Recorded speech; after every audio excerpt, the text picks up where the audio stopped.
For a year now, in this bleak landscape, the Rohingya have been suffering.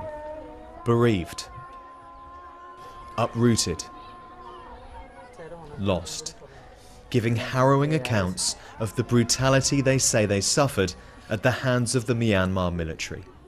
Today we met Rashid. He says they murdered 12 of his relatives. They made the men stand and the women and children squat on the ground. Then they opened fire and killed the men. Then they took the women inside a house and set it on fire. He's convinced it was genocide.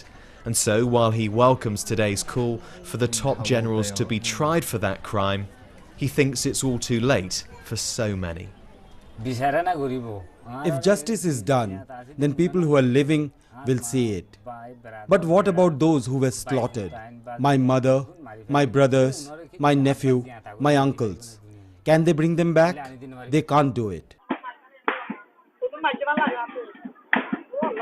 Tula Toli is the village in Myanmar from which Rashid fled.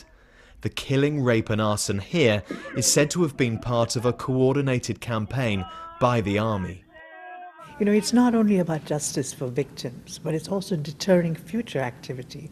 If you allow this to go without any kind of sanction, then every army in the world will think they can do this.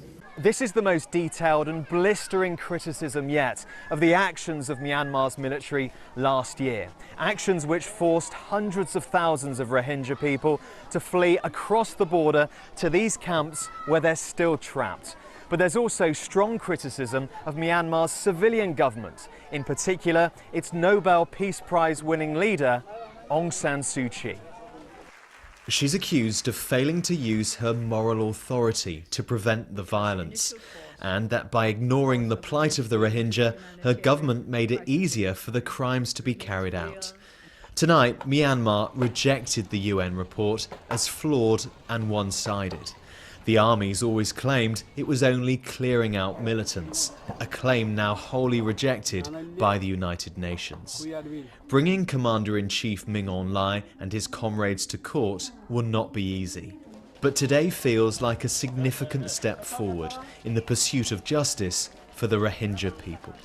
Nick Beek, BBC News, on the Myanmar-Bangladesh border.